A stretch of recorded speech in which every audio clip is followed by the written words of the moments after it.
The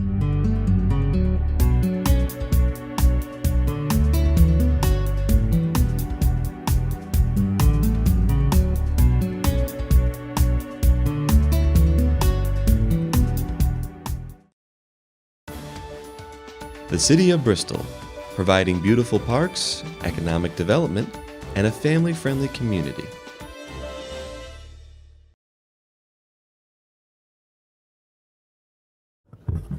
Okay, good evening, everyone. I'd like to welcome you to the monthly joint meeting of the City Council and Board of Finance, where we deliberate items that both panels have already seen separately.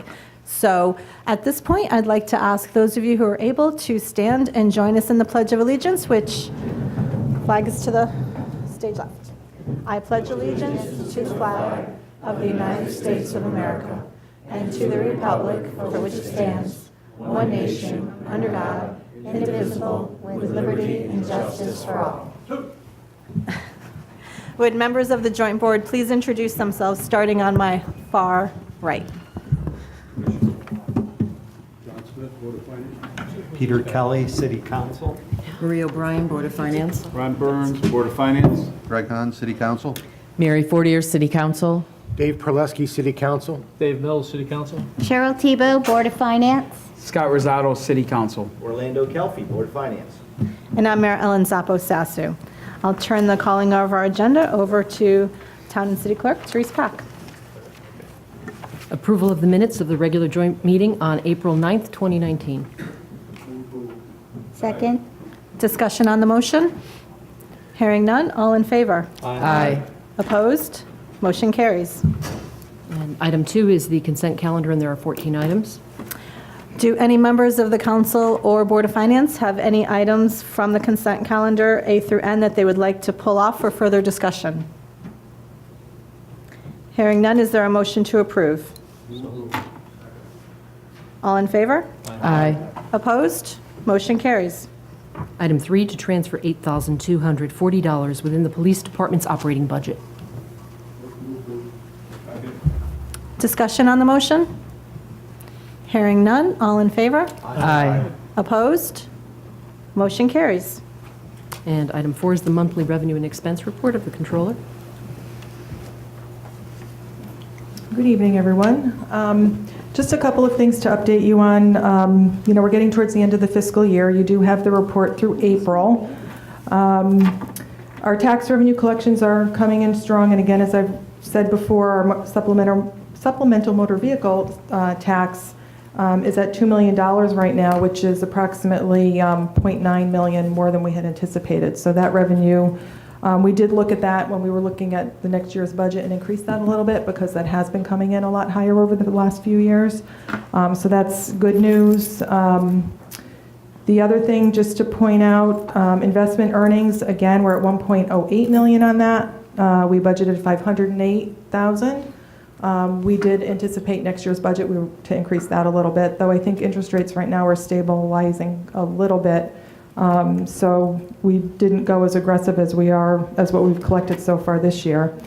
The one thing just to point out, state revenues, we did get our final ECS payment on April 30th. Compared to budget, it's $525,000 less than we had budgeted. $114,000 of that was the excess cost adjustment, a negative adjustment for the 2017-18 year. And then we did know that there was $410,000 that we had budgeted that had to go over to the Board of Ed because it was part of the increase in the Alliance grant. Thank you. So all told, when I'm looking at revenues, I anticipate the revenues will come in at the end of the year about $2.2 million over what we had anticipated. So I think that's very good news.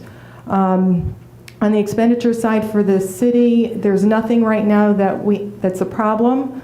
I'm looking at right now, we do still have about $880,000 in contingency remaining, barring any emergencies between now and the end of the fiscal year. I believe that will still be available. So on the expenditure side for the city, probably between $1 to $1.2 million. It will depend on carryovers that we do at the end of the year, as well as how the final encumbrances come in. But with all that said, do keep in mind that the Board of Education right now is estimating a $800,000 to a $1.1 million deficit. So even though we might have that net surplus, that we will have to cover whatever their deficit is at the end of the year. And just some other notes, we are getting ready for year end. The auditors have already been in touch with us, and we've signed the engagement letter, and it seems like we just finished it, but they'll be back out in mid-June to start their preliminary work, and then they'll be back in October after we close. So that is up and running now. If there are no questions, I know we did include on the joint board report a presentation from Tom Deneau, on our assessor, on some information that was requested during the budget process.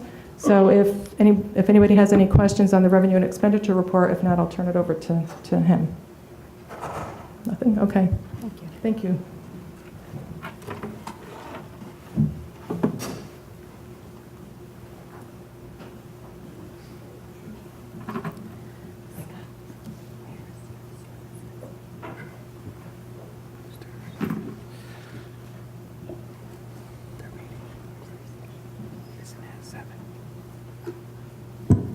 Good evening.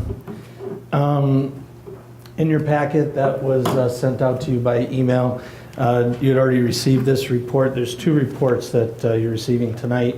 I just printed it in color because I think it stands out a little bit better.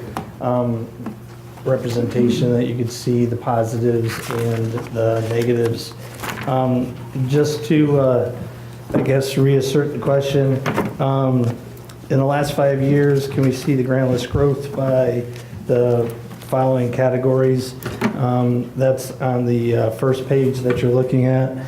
You'll see the 2018 analysis, and that's actually drawn down all the way through 2014.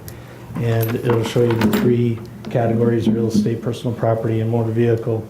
Also, within the discussion item, new buildings, construction, vehicles, personal property, real property that came off of the benefit allowance of economic growth, and personal property that came off of the benefit tax allowance for economic growth.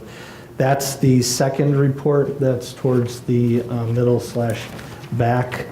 You'll see that it's a tighter grid, and primarily what I did there is I'm showing you the forecast going forward rather than historically what has come off of the grand list. The first report, the first 5 pages, you'll see in the notes column on the right-hand side that it basically gives you a broad brush of the pieces that were added within each component or taken away. There's a lot of data in each of these components. Just the real estate category alone, when looking at year-over-year comparisons, we're in the upper 21,000 parcel count. I think last count that I had this year, we have a couple of subdivisions going in with condominium parcels, things of that nature, was around 21,800. Motor vehicles each year just on the regular grand list are about 54,000 vehicles. With the supplemental, we add about another 8,000 to that. That is not factored into this analysis. The supplemental motor vehicle list is always treated as like sort of gravy, if you want to say, at the end of the year. And there's about 2,200 personal property accounts that have been analyzed year over year. There's only 1 year, 2014, where we definitely had some adjustments on the court side at the outset of the 2012 revaluation, where we suffered some loss that you'll see all three components were negative. But outside of that, the last 4 years, we've seen positive growth. And it's encouraging. It takes a lot of real estate value to draw in substantial revenue. And I think that that's one of the things that you can glean out of this analysis, that you'll see on a percentage basis that there is marginal growth in each category, but it takes quite a bit to actually translate into revenue. And if you have any questions, I'm always available to you, if not tonight, email, telephone, however I can help. Does anybody have any questions for the assessor? Okay. Thank you so much for putting this together. I know it was a lengthy type of report. No problem. Thank you. Is there any other business to come before the joint meeting? Hearing none, is there a motion to adjourn? Is there a second? Second. All in favor? Aye. Opposed? Motion carries. We will start the city council meeting in 2 minutes. Good evening, everyone. I'd like to welcome you to the monthly meeting of the Bristol City Council. I'd like to ask all of you to begin with our opening ceremonies, at which time we pledge allegiance to the flag, and I'd like to ask our guests from Post 2 to lead us in the pledge tonight. Please stand.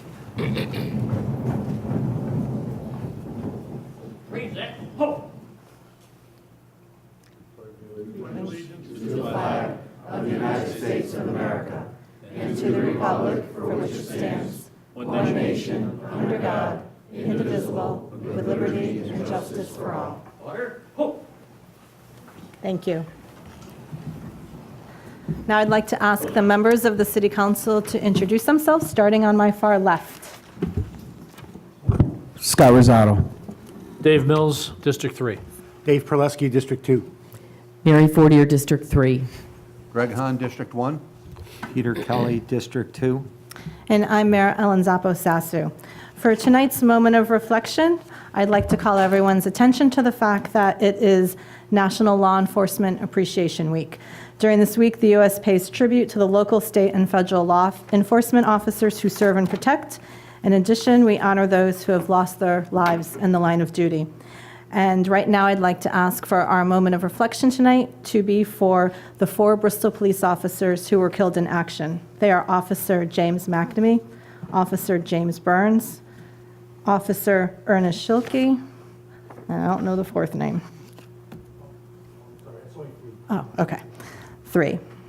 So a moment of silence for those gentlemen.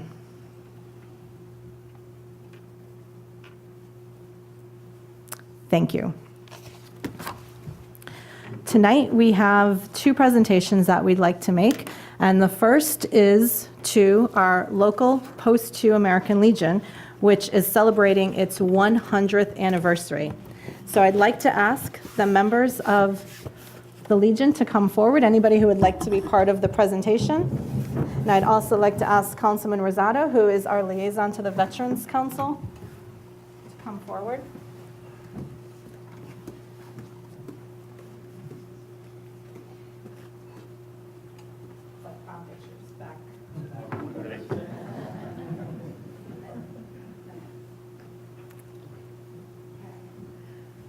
Tonight's proclamation is in recognition of this significant milestone. Whereas the American Legion was founded on the 4 pillars of care for veterans, a strong national defense, Americanism, children and youth, and whereas the American Legion has played a leading role in initiatives and breakthroughs that have affected the lives of Americans in our community, from U.S. flag code to the GI Bill, and the American Legion was established in Bristol on July 7, 1919, after losing a coin toss to Waterbury. The new post was named as Post 2, not 1. And in 1949, Post 2 moved to its current location. Whereas Post 2 has fulfilled the Legion's mission throughout programs such as Legion Baseball for 91 continuous years, along with Boys and Girls State and State Police Youth Week, and whereas the chapter supports other local organizations such as the Women's Transitional Shelter and the Prudence Crandall Center. Whereas the chapter's name forever honors the memory of 9 Bristol soldiers who lost their lives in the Battle of Central Creek.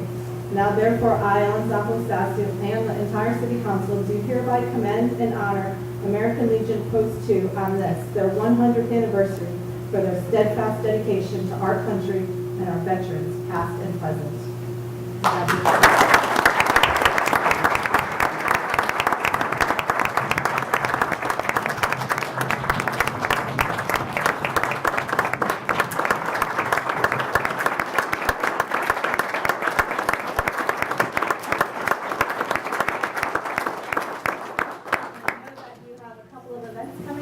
One of you would like to just maybe mention some of those upcoming dates podium. May 25th, we'll be having a 100th anniversary party at Post 2. It's like an all-day picnic. Public's invited, but you have to buy your ticket ahead of time. It's $5. All day we're gonna have a DJ, smoked chicken, smoked ribs. Other than that, we got the Memorial Day, that's with the Veterans Council. Memorial Day parade, we have a picnic, the Elks Club throws up in our post after the parade. That's about what we have going for the summer. We don't do a lot in the summer, and it's spring, fall we pick up, so. We have breakfasts, second Sunday of the month, $7, pretty much order what you want. So please stop by, thank you.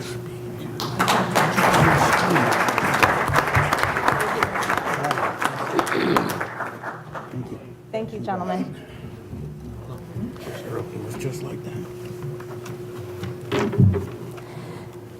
Our next presentation is from our Youth Commission. Every May, we present youth recognition awards for young people within our community that have done outstanding things and are being recognized by their peers, their teachers, and volunteer groups. So at this point, I'd again like to ask Councilman Rosado, who is our Youth Commission liaison, to come to the front, and I will read and then hand you the proclamations. And I do believe we have members of the Youth Commission who will be participating today as well with presentations. If that commissioner could come forward.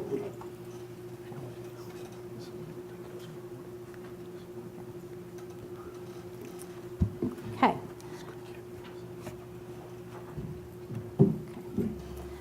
So we have what we like to give out as proclamations, which the Youth Commission has had framed, because this is something that we feel strongly about. Our youth are an important part of our community, and we do hope that many of them will continue their path of community service, volunteerism, and giving back to Bristol as they continue with their careers, as they seek further education, and then hopefully come back to Bristol. So without further ado, I'd like to call on 4 that have been nominated and are now going to be recipients here tonight. We are also honoring 3 groups, the West Bristol and the Chippens Hill Kids in the Middle programs. They will be getting their commendations at their schools, and also the Southside Community Club. Those were very large groups, and we decided to do those at the Board of Education meeting in June, as well as a presentation at their schools so that their peers could see that as well. Tonight, we're honoring the older recipients from high school, and the first one that I'd like to call up is Juan Calderon.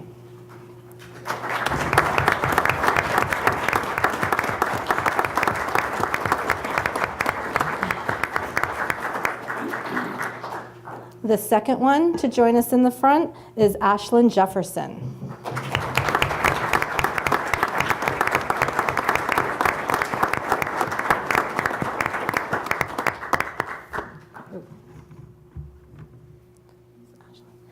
The next one is Nadushka Valdez.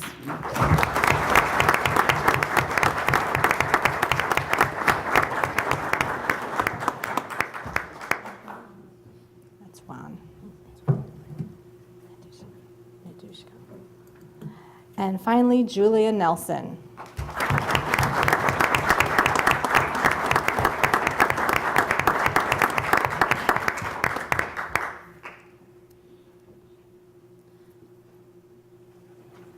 I'm sure everybody's noticed that Julia's wearing her Bristol All Heart pin because she was recognized by the Exchange Club last night.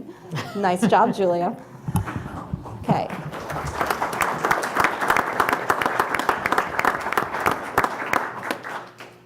So now I'd like to ask,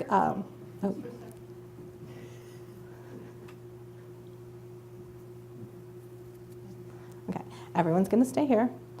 You guys stay there.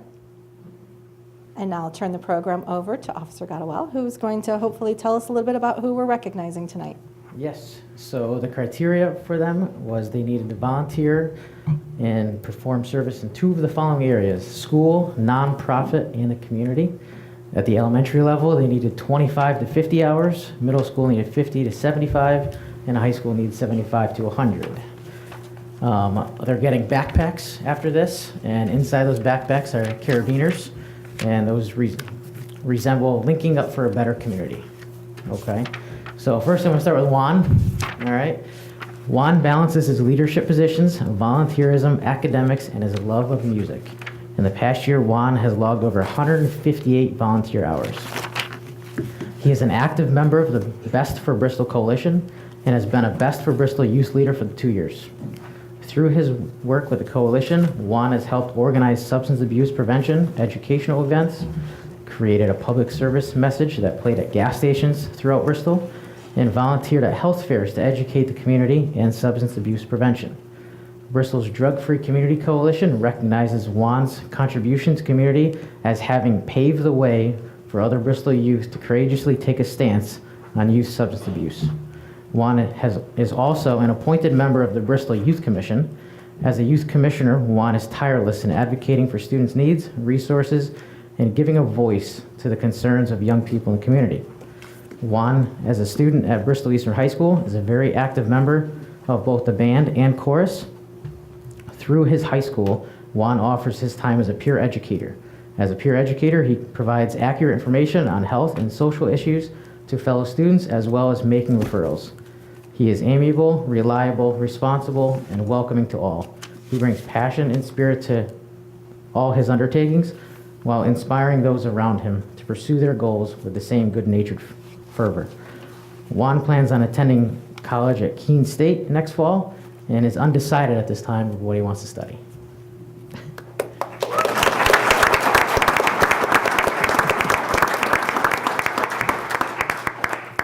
Next up is Ashlyn Jefferson.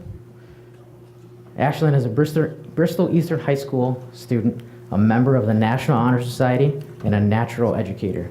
She has a gift for helping others, including students with disabilities, to achieve academically and in athletics. Through various service arenas, Ashlyn has volunteered 214 hours in the past year. Through the Service Learning Program at BEHS, Ashlyn provides one-on-one learning opportunities for special needs students in the functional academics classroom. Her work with the program includes helping to plan, prepare, and then facilitate activities. Ashlyn dedicated nearly 50 hours to organizing and working at a craft fair that raised $2,350. The proceeds were shared equally between the Unified Sports Program and the BEHS Theater Club, each receiving $1,175. Ashlyn is an integral member of the Unified Sports Program, which provides children with disabilities and without the opportunity to engage in a variety of athletic activities. Her participation includes planning, fundraising, and joining in the activities. Outside of academics, Ashlyn is improving the community through a Pequabic River Watershed Association internship. As part of the internship, Ashlyn has helped plan a composting project and will help build it at BEHS. Ashlyn is a true role model for the youth. She takes initiative and has come into her own as a leader over her high school career. She is patient, creative, kind, and truly selfless. Ashlyn plans on attending CCSU next year and is studying to be a teacher.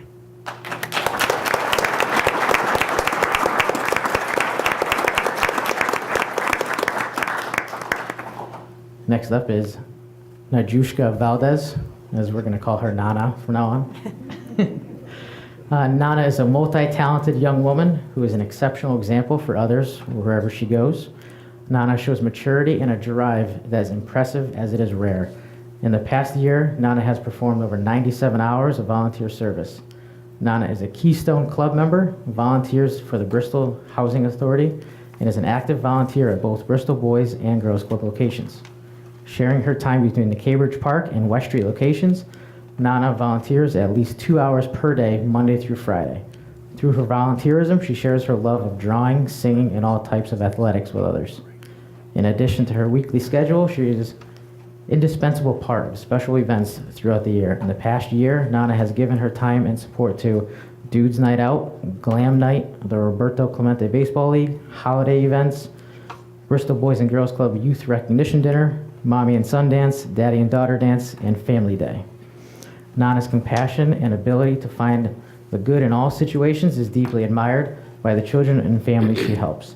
She never turns down an opportunity to help and is making a huge impact on her community.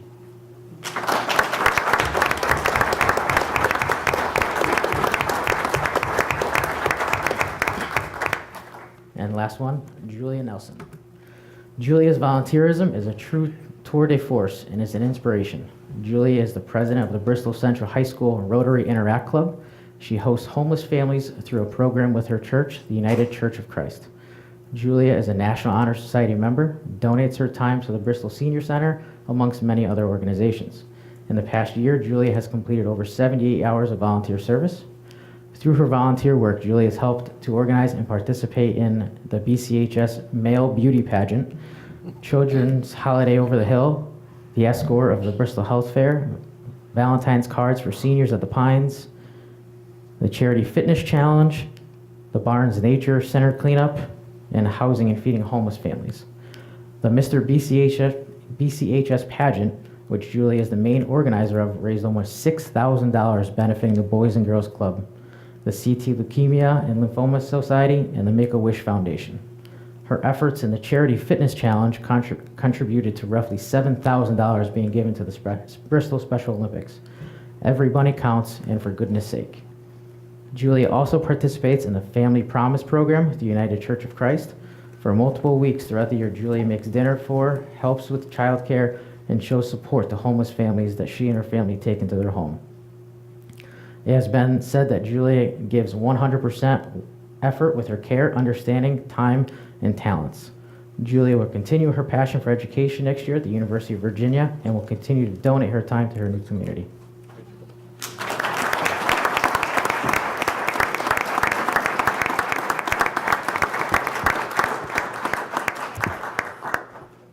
Thank you. I'd also like to take a moment to recognize the members of the Youth Commission that are here, Ryan Broderick, Officer Gadawala. I saw Deb All in the back. Are there others? Ethan Grabowski and Corey Nagel. I didn't see Corey Nagel from Bristol, and our Youth Services Director is in the back, Eileen McNulty. I wanted them all up here at one time because I really do think that there's strength in numbers, and between tonight and reading all of their bios leading into tonight's meeting, as well as what happened at the Exchange Club last night, of which Julia was one of the recipients there, it really is incredible that there's so many young people who are doing so many good things in the community, and it's only too bad that there's not much coverage about everything that's happening. So thank you from the city for all that you've done to make your little corner of the world better, and we hope to see more of you in the future. I do want to tell everybody that you can sit down. I do want to just make one comment that as we're celebrating the youth here, at the Bristol Boys and Girls Club right now, they are doing the state contest for Youth of the Year, of which the Bristol Youth of the Year candidate, Stanley Cordona, was also honored last night and is just a phenomenal story. And we really have our fingers crossed that he'll be representing the state as the statewide Youth of the Year. We also have with us, where'd she go? We had the 2018 Youth of the Year in the audience. She's out in the lobby. So again, so many opportunities for young people to do so much good in the community, and I think that tonight is just a great night in order for us to celebrate them and understand that sometimes that generation gap is a lot smaller than we think it is, because they're doing great things, and it's just, I think, up to us to continue to recognize, encourage, and make sure that those pathways continue, because I think we're all going to benefit in the future. So thank you to all the families, friends, educators, teachers, and family that came. It's great to have all of you in the audience. You're clearly invited to stay. This is actually not a very long meeting tonight. We'd love to have you. Expand your civic engagement, but if any of you have anything else that you'd like to do, feel free to take this moment to exit, and we'll continue on with our agenda. Thank you very much.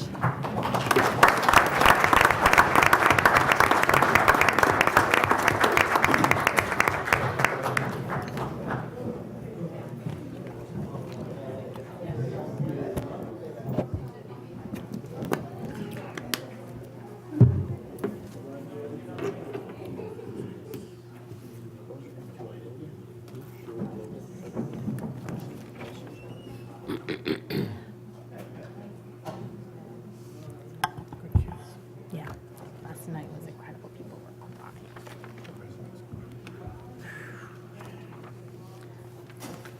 Okay, the next item on our agenda is the approval of the minutes of the regular city council meeting on April 9th, 2019. So moved. Second. Discussion? Hearing none, all in favor? Aye. Opposed? Motion carries. Minutes are accepted. Under public participation, our nonprofit spotlight, we are going to hear from Cindy Bombard, who is the president of the Central Connecticut's Chamber of Commerce, on our Bristol Technical Advisory Council. Welcome, Cindy. Thank you so much, Mayor and Council, for having me this evening. But before I present that, I just want to let you know, I agree with you on the youth of the city of Bristol. For this year, our annual dinner, it's the first annual Outstanding Youth Award, Community Service Award, and it is going to the Interact Club, so we agree with everything that you're doing regarding that. So good evening. The Bristol Technical Advisory Council was created in June of 2014. The seed was planted back in 2012 when the Main Street Community Foundation convened a meeting with a group of superintendents in our region to talk about the shortage of the technical workforce. In 2013, the Main Street Community Foundation grant was awarded to area guidance counselors from our region and the city of Bristol, and they were sent to an all-day conference at the Connecticut Center for Advanced Technology, which is called CCAT in East Hartford. The purpose of this was to enlighten our educators on the possibilities that the technical, manufacturing, and trades offer to career paths for students. From that point on, it blossomed. Many partners were pulled together for a conversation. I have this marketing piece, which I will hand to you later, which will describe all of the partners that participate in it. But some of them are like the Department of Labor, businesses, educators on all levels, the nonprofit organizations, the Capital Workforce Partners out of Hartford, the Department of Labor, CBIA, which is the Connecticut and Business and Industry Association. The City of Bristol was a partner. Many of our area manufacturers within the City of Bristol's limits and also outside of the limits were participated in this as partners. We pulled in the manufacturing trade associations, which there are two that we are aware of in the City of Bristol that we work with. And there were many others to sit together to collaborate on how best we could help each other out.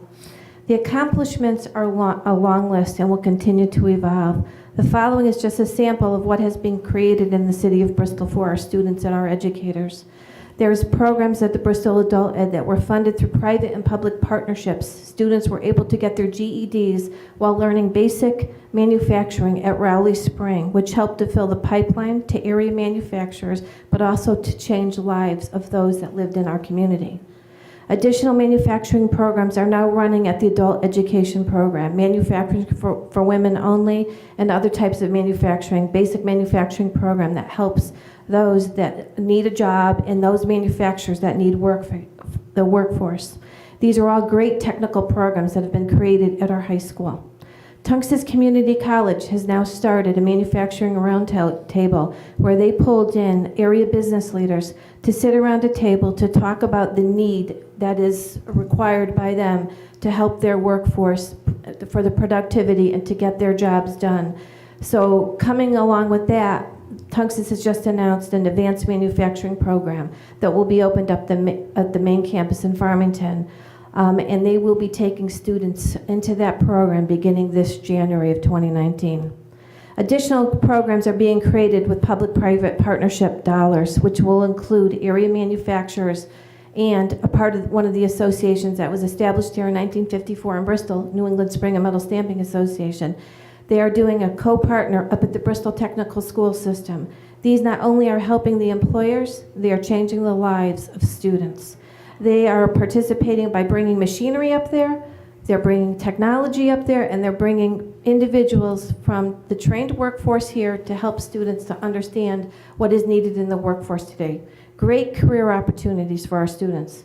With the assistance from your school district, guidance counselors in our area, together we have created opportunities to explore the area manufacturers. We've created Speakers Bureau. We've hosted job fairs, career fairs, to enlighten students and parents on the possibilities of manufacturing trade as a great career choice. Every industrial magazine has articles on the need of workforce. At a recent Chamber Economic Development Business Breakfast, the speakers from CBIA and the Department of Labor economists gave statistics on the area of growth. A recent announcement from the Lieutenant Governor and the President of the Connecticut College System has talked about the partnerships that are all now being created just for the purpose to help fill the workforce and how to work together to educate the population of our students. Through the state of Connecticut, Section 1021JC of the Connecticut General Statute, a committee has been coordinated to educate regarding the careers of manufacturing that has been established and recently posted their findings. Once again, this committee is being established to continue its mission. We have also offered people to get on this commission from our area teachers want to participate in this. The statistics are showing that the numbers of jobs and careers available to all in these fields with the ability to grow your career path while working, earning a great salary, and having the ability to expand your education through paid apprenticeship programs are also happening.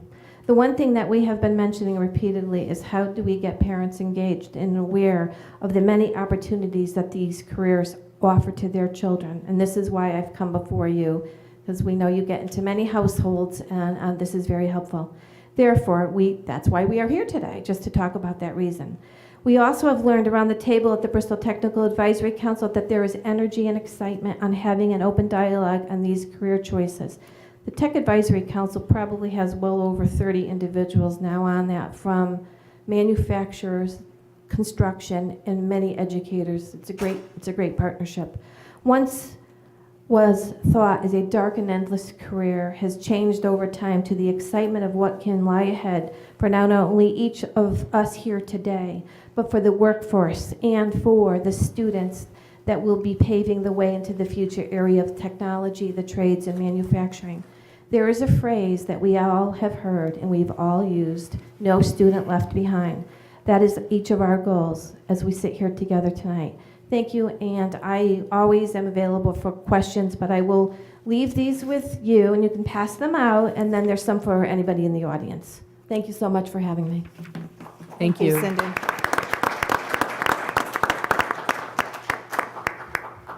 I think it's a great coincidence that we're having so much youth focus over the last 48 hours, and the workforce piece is one of the biggest ones. I, for one, think our partnership with the Chamber as well as the Tunxus American Jobs Center and the many activities that are occurring in order to bring all of this together is really going to pay dividends in the future. Okay. We have one other member of the public to come to the podium, Thomas Griffin.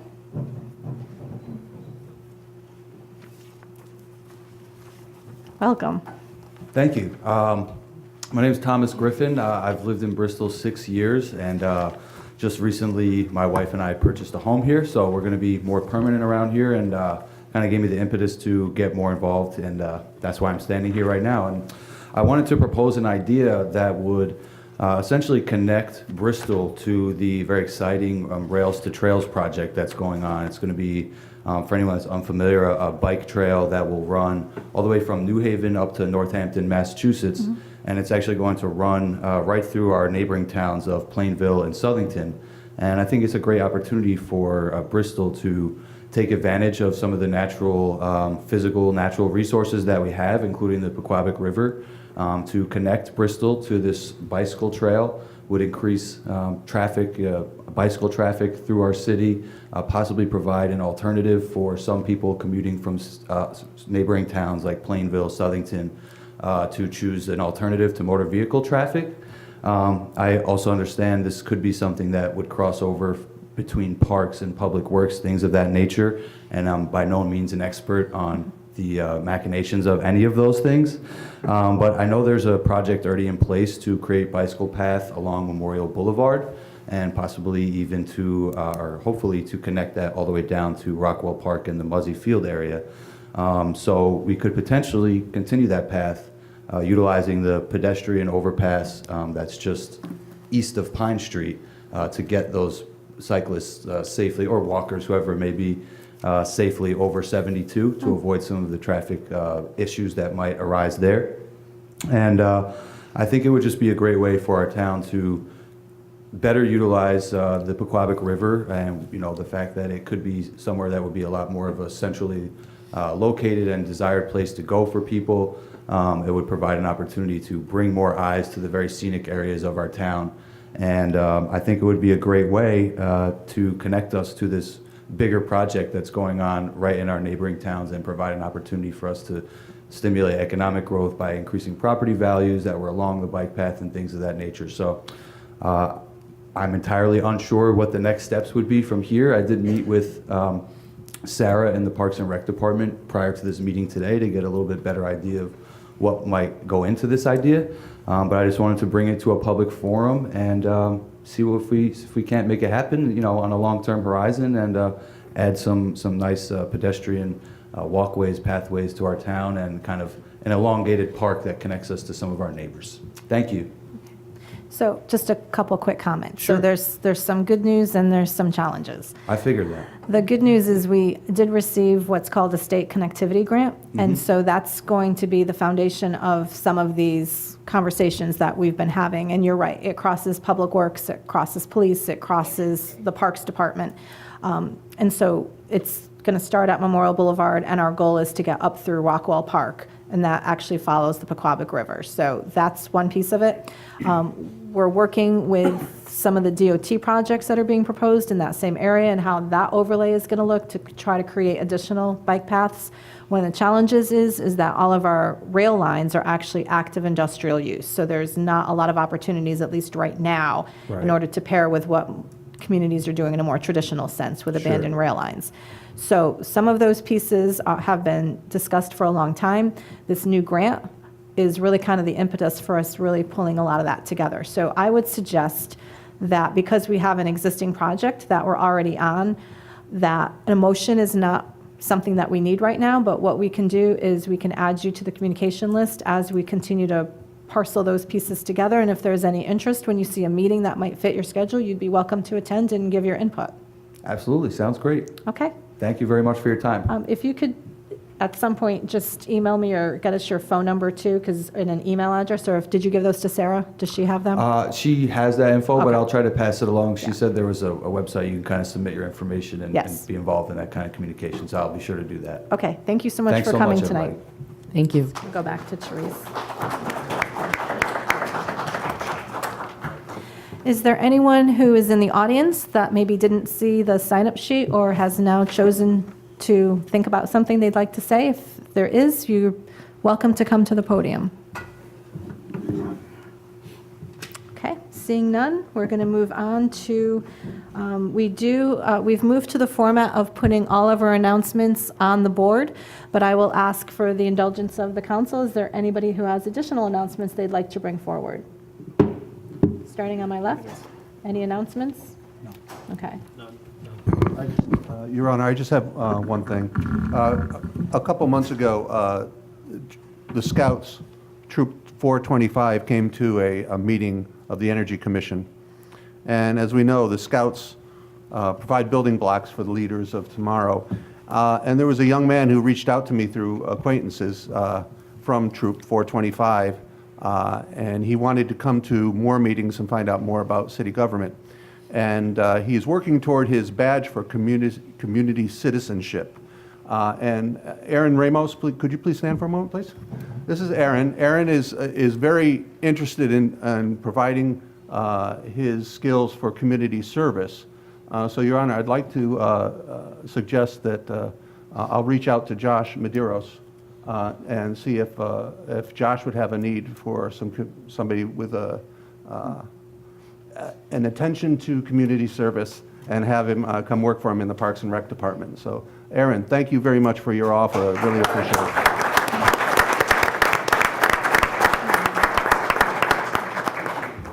Okay, thank you. Councilman Kelly, announcements? Yes, Your Honor, I think I'll just do one to make the committee reports less.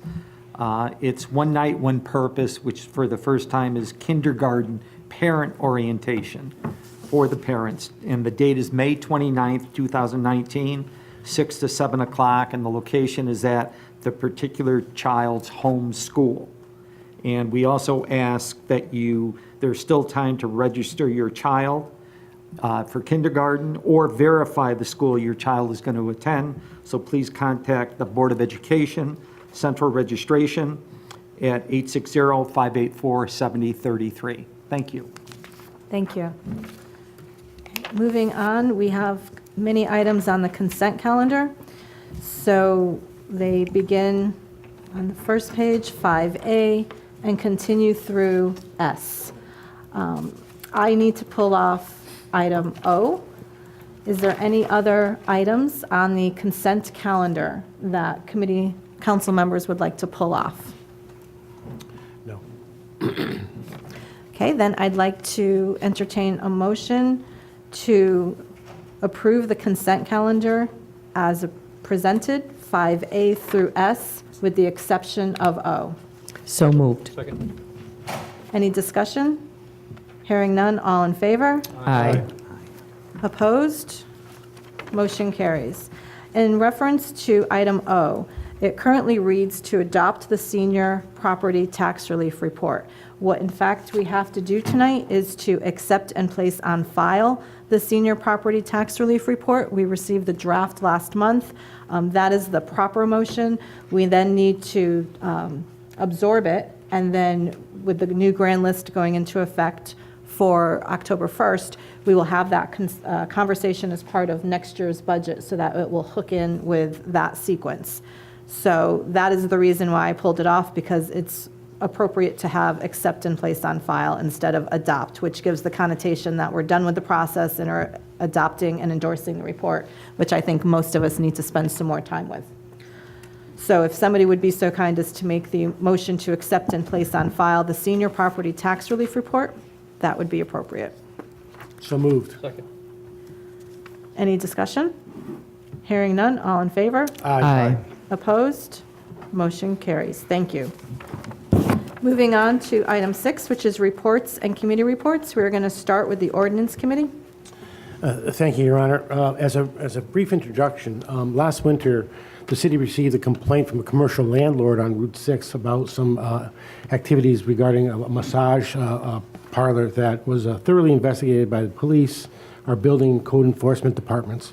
And as a result of that, our director of the Burlington-Bristol Health District, Marco Palmieri, who has experience with other communities in putting forth legislation and ordinances regarding massage parlors, was very strong and very vocal. And he, along with some fine work from Attorney Tom Conlon from our corporation's counsel office, put together a ordinance that I think is really, really, really well done.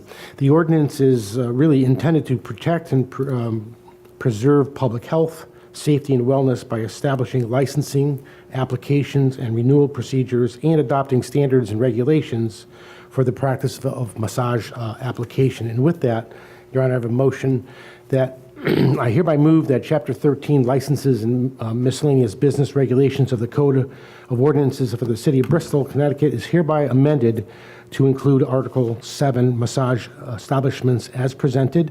And I further move that the city clerk publish the amendments and additions to the Code of Ordinances, and that they become effective upon the expiration of 14 days from the date of their publication in a newspaper of general circulation in the City of Bristol. Second. Discussion on the motion? Hearing none, all in favor? Aye. Opposed? Motion carries. The next item, do you have more from ordinance? No. Okay. The next item is an update regarding the Memorial Boulevard Arts Magnet School. If I may, Your Honor, the committee continues to meet every 2 weeks on Thursdays at 6:30 in the Board of Education. And at the last meeting, the schematics of design for the building is ongoing. The architects are working with the building committee and the professional staff at the Board of Education to move the process along. Applications are starting to be presented to the various boards within the city of Bristol for the site plan, et cetera. And that there are continuing talks, as you'll see, I think, in the agenda here, with the Associated Spring about parking. And I think part of the consent agenda was to 2 items. yeah, with the the closure of Willis Street is being promoted as well. Last month, both Councilman Mills and Councilman Hahn put together proposals for me to bring back to the committee. They're both positively accepted. With regard to Councilman Hahn asked that some consideration be made in the plans to maybe, if possible, open the theater earlier than the school, if that's doable. And Councilman Mills talked about having a community walkthrough, like a before and after with schematics. And they're pretty excited about both possibilities. So I want to thank you guys for that. That's it, Your Honor. Thank you. The next update is... Excuse me, can I just ask a question about Sure. Memorial Hall? Has there been any discussion yet about the closure of another school? They started talking about that. I know that's probably not under the purview of your committee, but has that topic come up at all from the Board of Education? Because obviously that's something that needs to be addressed in long-term. That's not part of what we're dealing with, so I'm not privy to any of that, Dave, to be honest. We really focus on the development of the building. Okay, thank you. You're welcome. Any other questions regarding Memorial Boulevard and the status of planning? Okay. The next report is the Mayor's Opioid Task Force. I actually was away for the last meeting, visiting my son in Seattle, so Councilman Fortier chaired it, and I got 8 pages of notes, so it's a busy task force. A couple of things. Actually, the next meeting is Thursday. We have a Yes. meeting on Thursday, open to the public for anyone who would like to join us. I do know from a benchmark standpoint that the drug take-back day that happened at the end of April, Councilman Fortier and I were at the senior center for that, and I don't know that I got a report on the exact amount, but it was significantly more than it's been in previous years. So to me, that's because the community conversations are working. People are looking to eliminate drugs from their households, and we know that in addition to the heroin issues and the opioid issues, a lot of this emanates from the point of chronic pain. So removing items from your medicine cabinet, drugs that you might have gotten for dental or a knee injury, surgeries, getting them out of the stream of consciousness for people who might go looking for them, whether they be friends, family, neighbors. We're hearing horror stories about people coming into real estate showings now and going into the bathrooms to see what are in people's medicine cabinets that they don't even know. From my background with the Pharmacy Association, we've been preaching for years that sometimes families, grandparents, et cetera, are their children's own drug dealers because they're accessible. So spreading the message and having that continual opportunity, either through the drug disposal box at the police department or through events that we have which publicize the opportunity and the need to do this, I think is working in our community. So that's a bright spot. I also want to reiterate to everyone that we have the Live Loud initiative that is being promulgated by the State Department of Mental Health and Addiction Services. It's a great program with great information. So from an opioid dependence standpoint, people looking for resources, all of that is something that is available online, and it's very well presented and with easy to read information and facts. We also are looking to do PSAs, so we've put together a proposal with Mass Media, and we're looking to have people from the community talk about their experiences and give advice in a PSA format that will be aired both on our website and hopefully with Nutmeg, our partners, as well as some other areas as well. Again, having real life scenarios affected and have people that people may know talking about them. And one person that we've secured is actually the sibling of one of our most recent opioid overdoses here, a 37-year-old former teacher who grew up in Bristol, played Little League here, and unfortunately succumbed about a month ago. So that's going to be a very powerful one. And again, just getting the message out there is the most important part.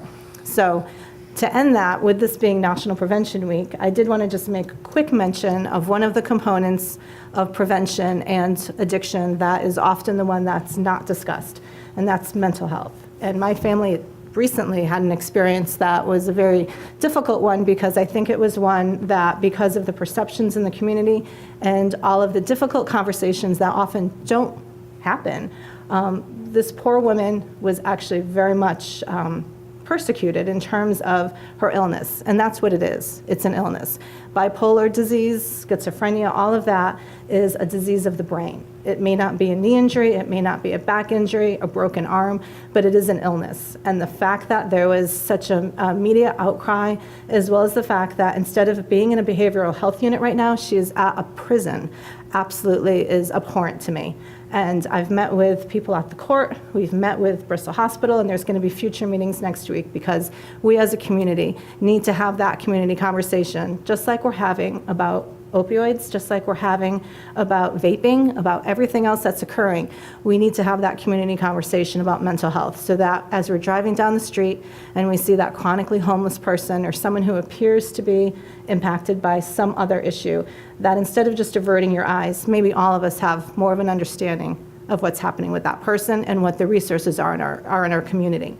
So I'd like to take a moment to make a referral to the Diversity Council, which I think would be the best place to start. Bristol-Burlington Health District's already dealing with a lot of these issues, that a community conversation about mental health be added to their agenda of the many community conversations that they're planning over the course of the next 6 months. I can't make a motion. So moved. Second. Any further discussion? Hearing none, all in favor? Aye. Opposed? Motion carries. Now for committee reports that are not already listed on the agenda. Let's start with Councilman Rosado. I know you have several. I do.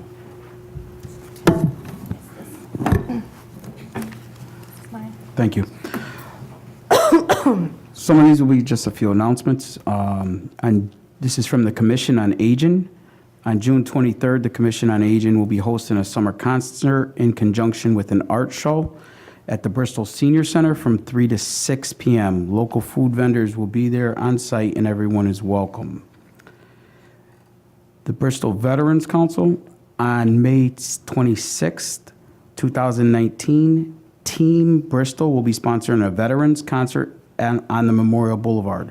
All are encouraged to attend and the event is free. On May 27th, immediately following the Bristol procession, there will be a ceremony to honor all Bristol World War II veterans on the Memorial Boulevard.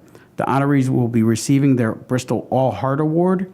The ceremony is slated to start at 11 a.m., followed by a picnic at the American Legion Post 2, which is sponsored by Bristol Elks Lodge 1010. On Saturday, June 1st, 2019, the 9th annual salute dinner will be held at Nucci's in Forestville at 4:30 p.m. We'll be recognizing all the young men and women who are choosing to enter the military or attend the academy. The cost is $25 a ticket and must be purchased in advance. If you wish to attend, please contact Art Ward at 860-589-4838 or Tim Gamach at 860-977-2152. On the poster boards, I believe the numbers are incorrect, and that should be Saturday instead of Friday. The Diversity Council, on Sunday, May 19, 2019, the Diversity Council will be hosting their first walk and talk event at 4 p.m. Please take this opportunity to meet new people, get some fresh air, and enjoy the park and monuments in a safe and friendly environment. We encourage all to attend. For the Police Commission, Thursday, May 23rd, 2019, there's a fundraiser for the Special Olympics. It's going to be hosted by the Bristol Police Department. It's the Tip a Cop, a great way to come and meet the officers that serve and protect you. It'll be located at Uncle Sam's Restaurant on Middle Street between the hours of 4:30 and 9 p.m. For the Police Commission, I have a late item that I would like to make a motion to bring onto the agenda. Is there a second? Second. Motion to bring a late item onto the agenda. All in favor? Aye. Opposed? Motion carries. The Police Commission is submitting its annual grant to the U.S. Department of Justice for the 2019 Bulletproof Vest Partnership Grant for a total of $33,000. The local match is $16,500, which is 50% of the grant total. This program will provide funding for 50% of the cost of a new or replacement bulletproof vest, which we will have to purchase during the upcoming fiscal year. Okay.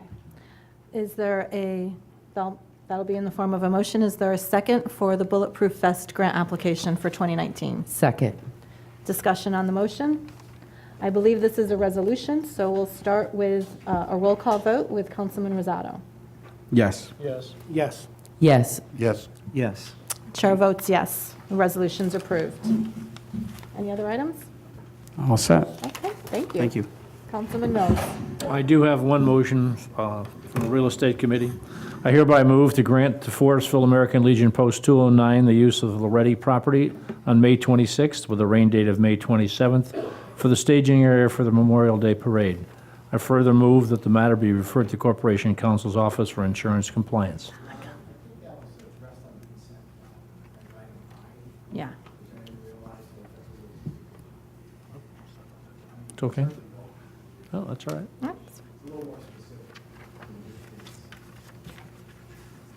I have no other announcements, or committee reports, rather.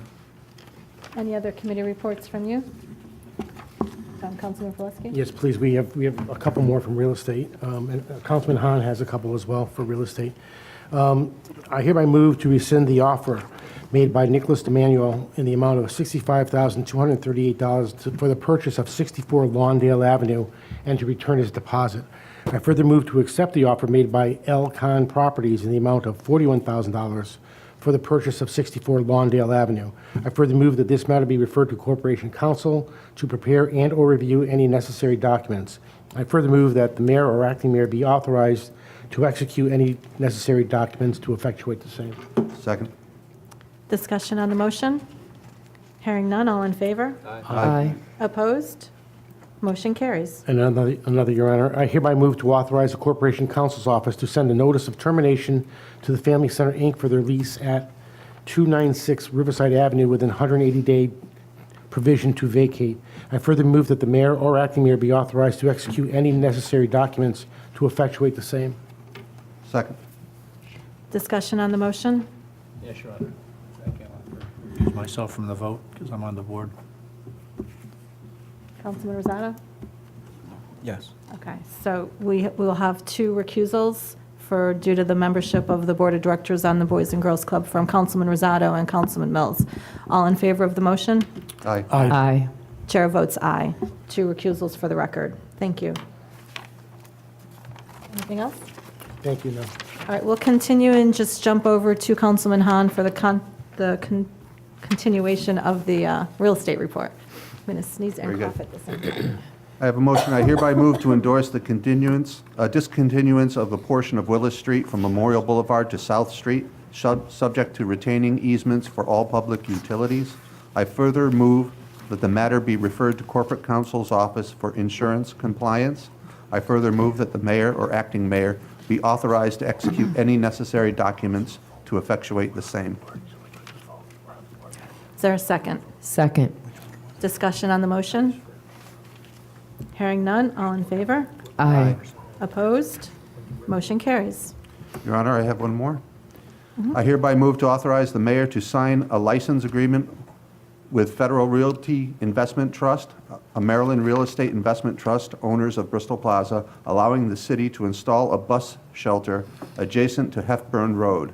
I further move that this matter be referred to Corporate Counsel to prepare and/or review any necessary documents. I further move that the mayor or acting mayor be authorized to execute any necessary documents to effectuate the same. Second. Discussion on the motion? Hearing none, all in favor? Aye. Opposed?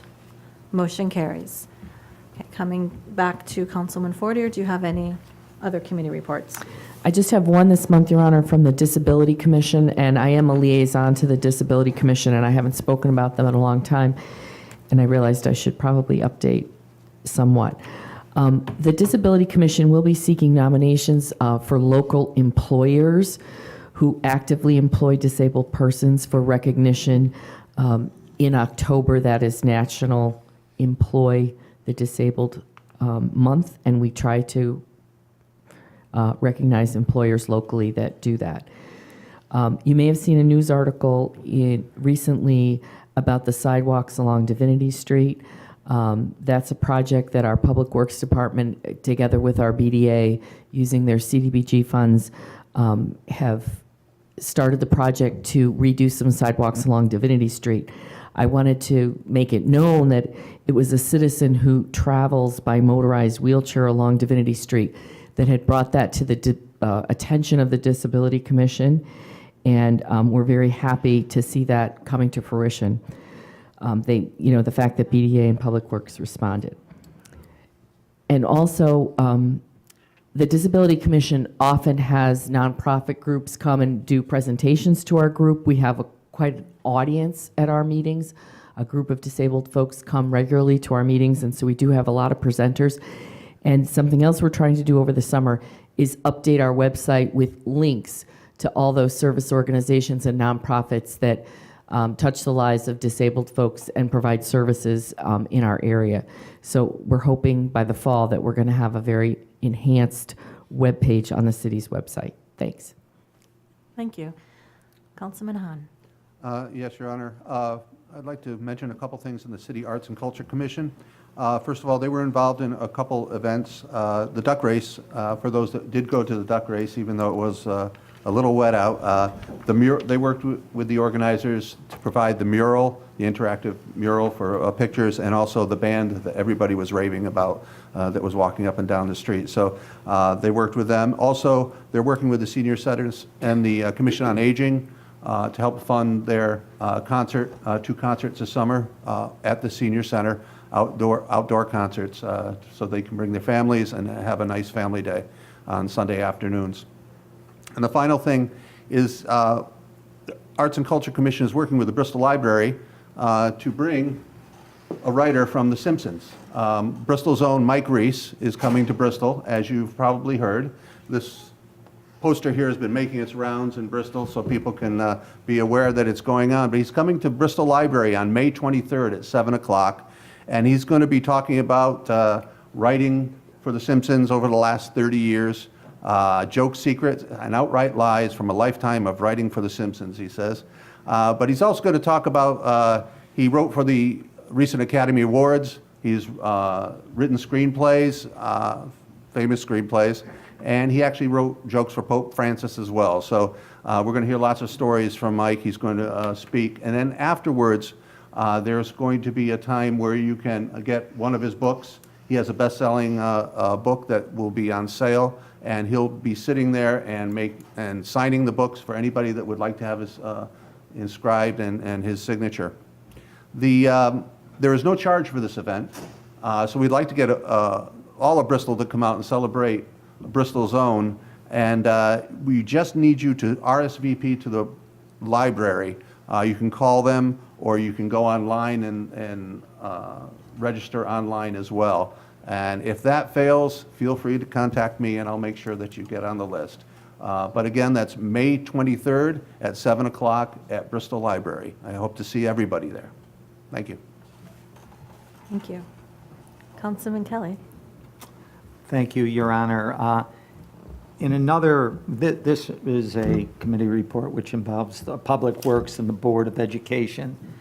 And another fine example of cooperation of city entities is that in April, orange bags were sent home with elementary school students, and the purpose was to collect clothing, shoes, accessories, and other textiles. And this is for recycling instead of these items being discarded.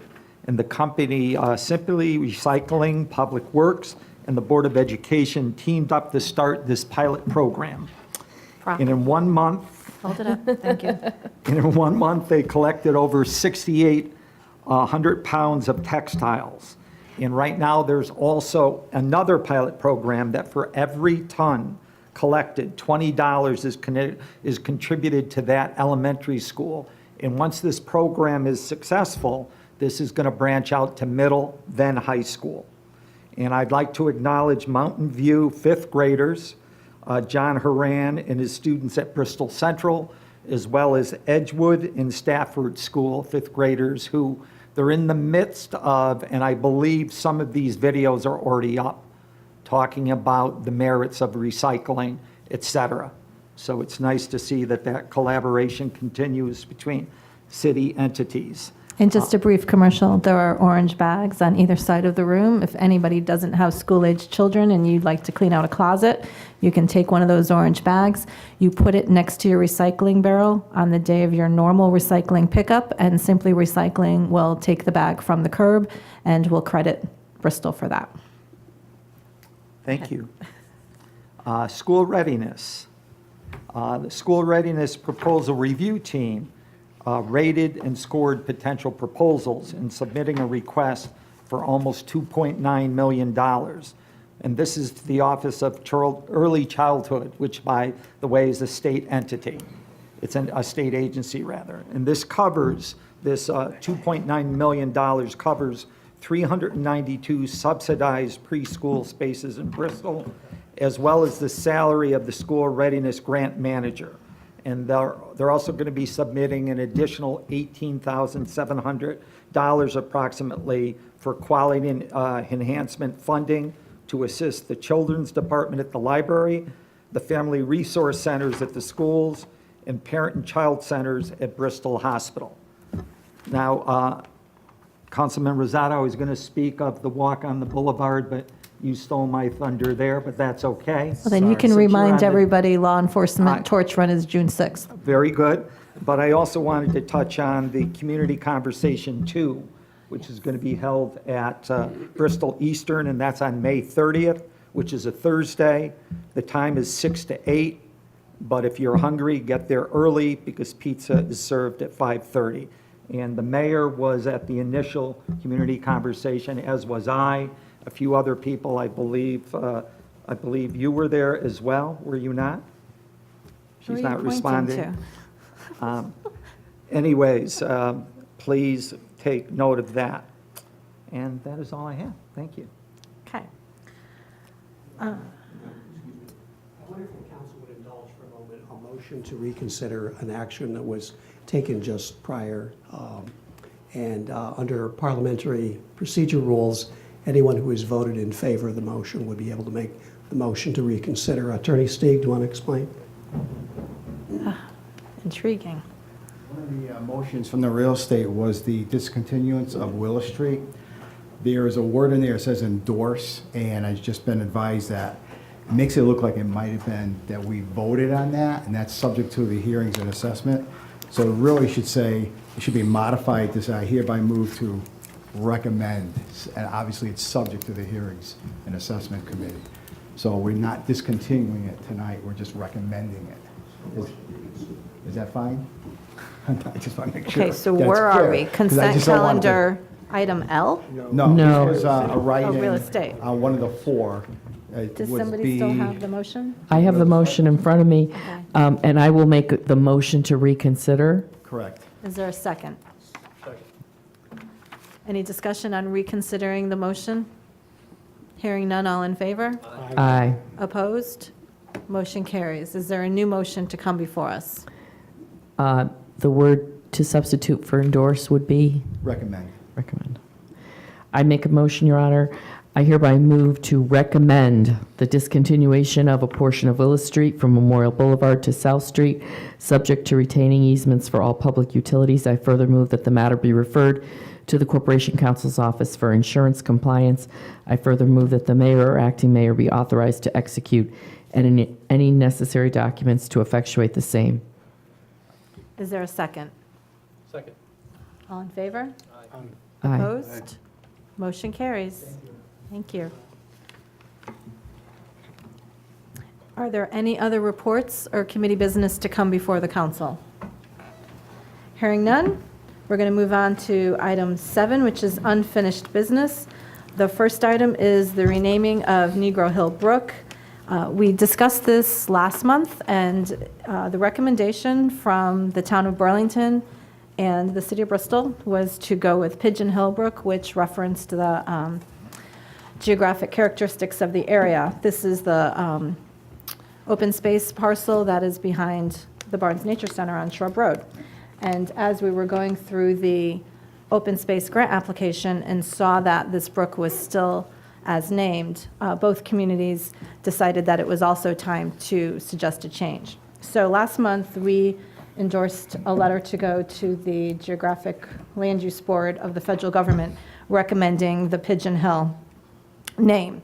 As often occurs with democracy small d, with the publication of that action, both by the town of Burlington's Board of Selectmen and us, we received some communication. So First Selectman Schaefer and I have been discussing what has come forward, and what it is there's a body of research that was done by several individuals with ties to Burlington, talking about one of the African-American families who had previously been slaves and who were freed during the period of the post-Civil War era.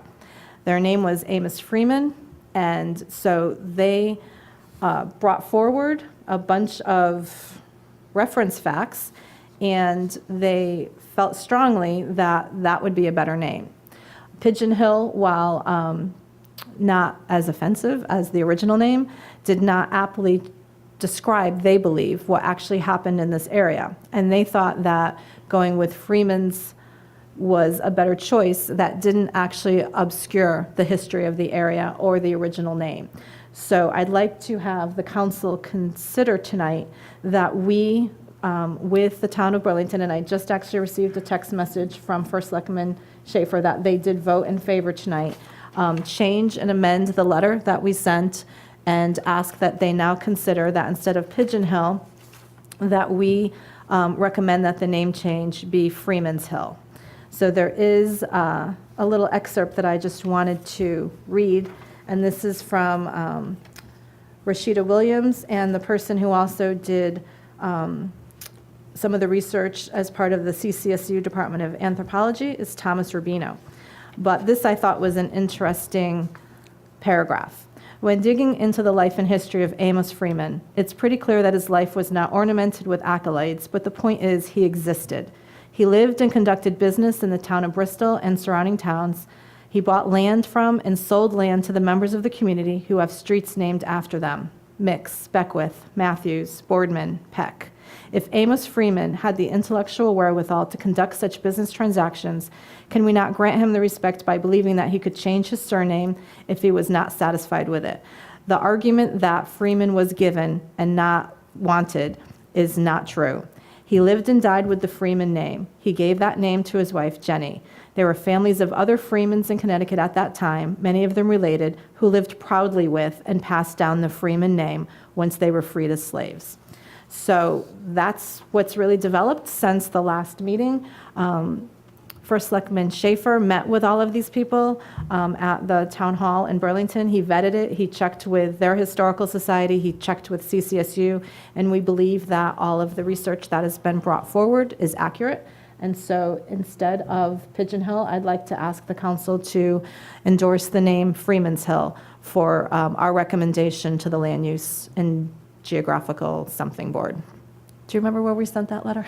It was a really long name, right? Was that? Yeah, okay. So moved. Second. Discussion on the motion. Hearing none, all in favor? Aye. Opposed? Motion carries. And as a note to our clerk, I will get you some information because I know you sent the letter on behalf of the council last time, but we'll probably have to explain to them what we're doing. So I'll get with you tomorrow and we can talk about that. Thank you, everyone. Okay, so going back, the other item, downtown update. I think it's important just so everyone is on the same page and our viewing audience as well knows that we do have an interested developer who has approached the BDA and has now been vetted by the downtown committee and will go to the full BDA board next week about parcel 1, which is literally where the patch is geographically situated on the corner. So that will be something that will be wending its way back here to the council. We would anticipate that if the BDA would like to move forward, that there will be a letter of intent shortly, and then the process for a purchase and sales agreement and everything that will go on with that will follow, similar to what happened with parcel 10. Meanwhile, work is continuing. The hospital building is coming quickly to the end of its construction. A couple of important dates. We have a ribbon cutting that is scheduled for June 7th. I believe that's in the morning. And they are going to be hosting a community open house on Saturday, June 22nd, where they'll be inviting everyone in to see the new facility. There'll be a little bit of a festival atmosphere, some food vendors, and that also is the same date of our first farmers market that will be happening down here on this end of downtown. So a lot of good reasons to come downtown on Saturday, June 22nd. Farmers market opens at 10. The hospital celebration will kick off at noon. Meanwhile, some of you may have seen some activity on the railroad end of the downtown parcel. We are doing some site work to prepare for the internal walkway, which will connect Main Street to the parking area, which sits on the curve area of Hope Street. The Riverside Avenue Streetscape project is underway, and we're also going to be having some parallel parking that will be on that end of Riverside Avenue as well to add some additional parking. And I think that's it. We're working with a consultant, as many of you know, and we are making great progress with some of the cross easements and some of those other planning logistics that are going to go into when you have multiple owners and developers working in close proximity on one parcel. So that's something that is moving ahead as well. I think that's it for downtown. Does anybody have any questions or anything else to add? Okay. And I did bring the minutes from charter revision because we did have a question about where we stood with that. I did attend the last meeting. It looks like they're winding up their work early, and that the next public hearing and Charter Revision Commission meeting, which could be the last, will be on Wednesday, May 29th. So just as a very quick recap, they have moved forward the proposal to remove the lines of the building official or building official's designees shall be the clerk agents of the Zoning Commission and the Zoning Board of Appeals. The building official shall be the chief zoning enforcement officer of the Zoning Commission. That is being removed from section 44A to give us some more flexibility in order as to where the ZEO would work. We had 3 different revisions to the police chapter of the charter, sections 46B and a couple of others, which some of them are technical changes, and some of them are, again, removing language that would be better served in ordinance. And we are still continuing to work on the water department and the sewer department merger that was approved by the last election on the ballot. There's still some technical changes that have to be done in order to fully assimilate those 2 divisions. And then City Treasurer Barnes and myself submitted language for possible revisions and conversation about the reverting the office of the treasurer back to an appointed city treasurer as opposed to elected. I think that's it. So the next meeting, again, May 29th, for both the public hearing on those items and what could be the final charter revision meeting before the full report comes here to the city council. Are there any questions or comments about charter revision? Okay. Is there any unfinished business by council members? I do have one item, Your Honor. Recently, the Zion Lutheran Soup Kitchen was being placed on notice that they will have to shut down because their insurance carrier will no longer cover them. They do not have a proper ventilation and fire suppression system in their kitchen. This meant that by next month, dozens of people would be turned away for meals. The estimated cost of installing an industrial hood over the stove is $21,000. The Meals for the Needy program did not apply for CDBG funds this year, as there was no emergency back in January when the applications were due. Some of you may recall a couple months ago, Mr. Miskell from Zion was here in the audience with his scout troop and took the opportunity to speak about this situation at public participation. The mayor is happy to report tonight that because the public comment period for HUD is still open and no votes have been taken by the board yet, the BDA staff were able to reallocate funds for this project. It will be voted on with the rest of the proposals for this year next Monday. Thank you. Any other unfinished business? Okay. Moving to new business. I have a standing item for shared services and regional initiatives, and I think that We had our health district meeting last week, and I was impressed to see that our health director is starting to form collaborations outside of Burlington and Bristol. And the one that struck me was he is utilizing relationships with Bristol Hospital to do more programmatic issues from the health district, and by doing so, they're reaching more people. They've done skin cancer screenings last week at the senior center, and we utilized Bristol Hospital staff who came in and did that.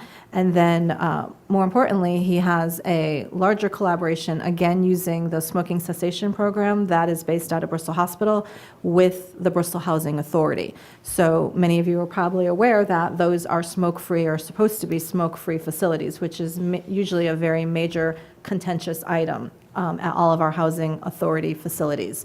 So thus, he's introducing a smoking cessation program to make everyone's life better, as well as make the housing authority staff's lives easier.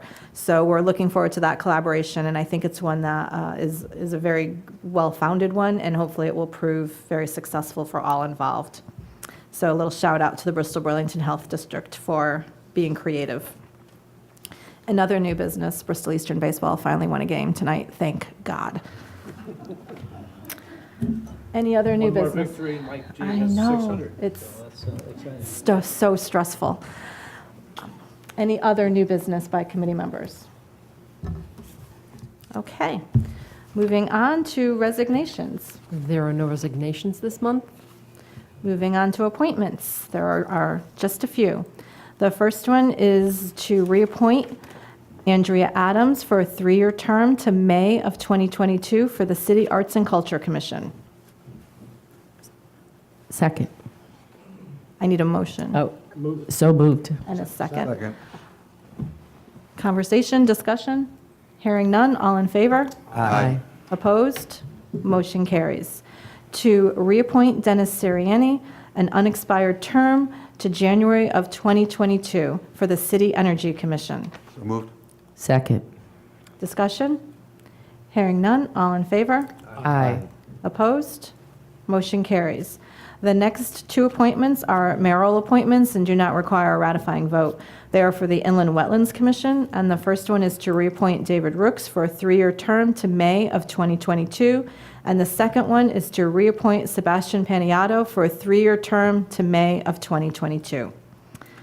The next one is to reappoint David Perleski as acting mayor for a term ending to July of 2019 in the hopes that he can finish the police negotiations within that time frame. Okay. Second extension on the acting mayor term. Is that my appointment, Therese? I don't need a ratifying vote on that, right? Correct. Okay. Okay.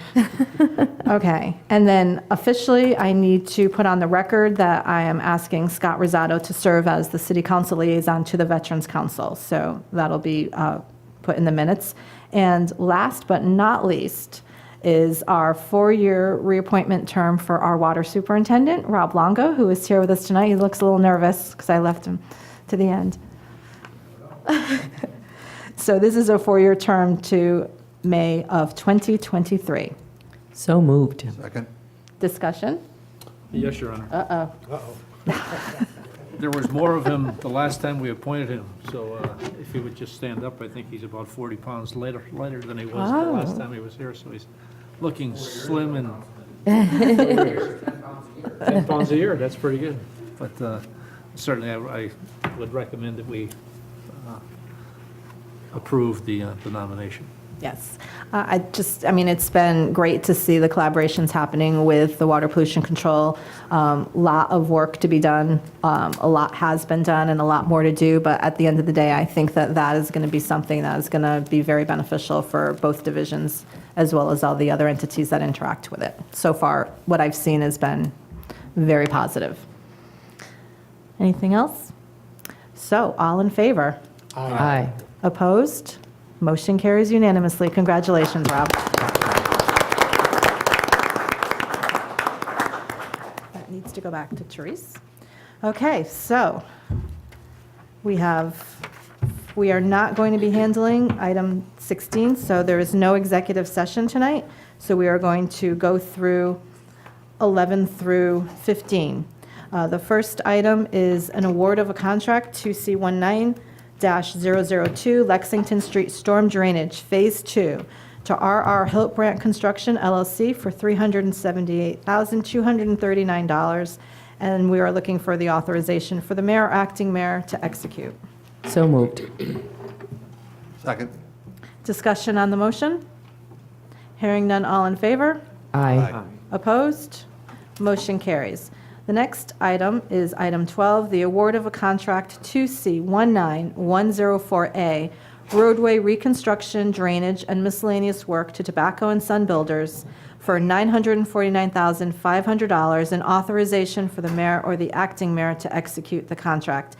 And for the record, Councilman Preslesky has recused himself for this vote due to a personal conflict of interest as he has previously represented the entity. So moved. Second. Discussion on the motion? Hearing none, all in favor? Aye. Opposed? Motion carries. Please let the record indicate there is one abstention.